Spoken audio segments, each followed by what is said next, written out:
بسم اللہ الرحمن الرحیم۔ ناظرین محترم، آپ نے دیکھا ہوگا کہ بہت سارے لوگوں کا خیال یہ ہے کہ اذان کے وقت میں کتوں کا بھونکنا اس کا کیا معنی ہے، اور بعض لوگ اس کی بدفعلی بھی لیتے ہیں کہ یعنی کتے بھونک رہے ہیں تو اس کا کیا سبب ہے، کچھ نقصان ہونے والا ہے، کچھ خسارہ ہونے والا ہے، یا کوئی شیطان وغیرہ کا کوئی معاملہ ہے۔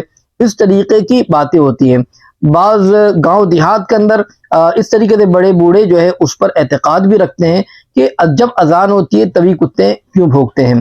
تو یہ خیال ایک آتا ہے، آئیے آج اسی کو آپ سماعت کر لیں کہ کتے بھونکتے کیوں ہیں اور کیا اس کی بدفعلی لینا چاہیے یا اس کی وجہ کیا ہے۔ حدیث مبارک آپ سماعت کر لیں۔ حضرت سیدنا ابو ہریرہ رضی اللہ عنہ مولا تبارک و تعالیٰ اس بات کے راوی ہے کہ رسول اللہ صلی اللہ تعالی علیہ وسلم نے ارشاد فرمایا، جس کا مفہوم ہے کہ جب نماز کے لیے اذان دی جاتی ہے تو شیطان پیٹ پھیر کر بھاگتا ہے۔ جب بھی اذان دی جاتی ہے اور ان کی ہوا خارج ہو جاتی ہے، یہاں تک کہ اذان کی آواز سنائی نہیں دیتی، یعنی اذان مکمل ہو جاتی ہے، اور جب اذان مکمل ہو جاتی ہے تو پھر واپس آ جاتا ہے۔ یہ شیطان کا عمل بتا رہے ہیں۔ یہاں تک کہ پھر جب اقامت کہی جائے تو پھر پیٹ پھیر کر بھاگتا ہے، اور جب مکمل ہو جائے تو پھر وہ سامنے آ جاتا ہے۔ تو دونوں عمل بتائے گئے کہ اذان ہوتی ہے تب بھی پیٹ پھیر کر بھاگتا ہے، اور اقامت ہوتی ہے تب بھی وہ جو ہے پیٹ پھیر کر بھاگتا ہے، اور پھر جب مکمل ہو جائے تو سامنے آ جاتا ہے اور دل میں وسوسے ڈالتا ہے اور کہتا ہے وہ بات یاد کر، وہ بات یاد کر، وہ بات یاد کر، یعنی جو وہ بھولی ہوئی باتیں تھی وہ باتیں یاد کراتا ہے، اور جو اسے یاد نہیں آتی، حتیٰ کہ آدمی بھول جاتا ہے کہ اس نے کتنی نماز پڑھی ہے۔ تو اس طریقے سے یہ شیطان کا عمل بتایا گیا۔ تو شیطان جو ہے یہ کام کرتا ہے، اور پھر کبھی کبھی انسان ان کاموں میں ایسا لگ جاتا ہے کہ پھر وہ بھول جاتا ہے۔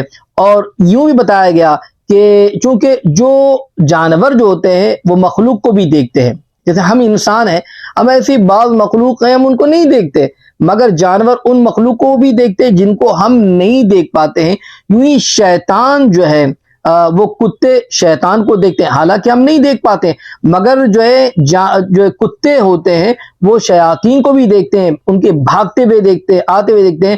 تو اذان کے وقت میں وہ بھونکتے ہیں اس لیے کہ وہ ان کو بھاگتے ہوئے دیکھ رہے ہیں، اس لیے پھر وہ بھونکنا شروع کر دیتے ہیں، اور اذان ہوتی ہے تو اس لیے۔ تو اب اگر کوئی اذان کے وقت میں یہ دیکھے کہ کتے بھونک رہے ہیں تو پھر کوئی پریشانی کی بات ہے، ایسا نہیں ہے، کوئی پریشانی کا کوئی معاملہ نہیں ہے، نہ اس کی بدفعلی لینا چاہیے، یہ بھی درست نہیں ہے، بلکہ ہو سکتا ہے کہ وہ شیطان کو بھاگتے ہوئے دیکھ رہے ہو اس لیے اسے بھونکتے ہو، کیونکہ کتے کی عادت ہوتی ہے جب وہ کسی کو دوڑتے ہوئے دیکھتا ہے یا ایسی کوئی چیز دیکھتا ہے تو کتا بھونکتا ہے۔